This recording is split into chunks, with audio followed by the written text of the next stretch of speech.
ஸ்ரீராம் ஜெய ராம் ஜெய ஜெய ராம். ராமாயண பாசுரங்கள்.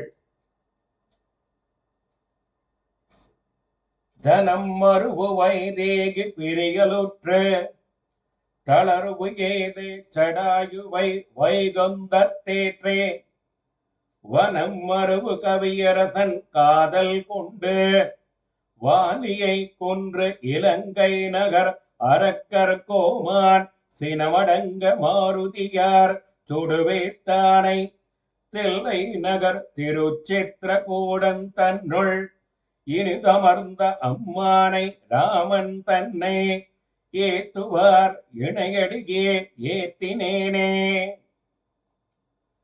தனக்கு செல்வமாக பொருந்திய பிராட்டி பிரிய பெற்று அதனால் வருத்தமுற்று ஜடாயு என்னும் கழுகரசை பரமபதத்திற் செலுத்தி வாலிக்கு அஞ்சி காட்டில் கரந்துரைந்த வானர அரசனான சுக்ரீவனுடன் நட்பு செய்து அவனது விருப்பத்தின்படி அவன் தமையனான வாலியை வதைத்து இலங்கை மாநகரை அதற்கு தலைவனை அரக்கர்த்தம் தலைவனாம் ராவணனுடைய செருக்கு ஒழியும்படி அனுமனை கொண்டு எரிப்பித்தவனும் தில்லை திருச்சித்திரகூடன் தன்னுள் இனிமையாக எழுந்தருளி இருக்கிற அம்மானுமான ராமபிரானை துதிக்கின்ற அடியார்களுடைய இணையடிகளையே துதிக்கும் தன்மையே ஆயினேன்.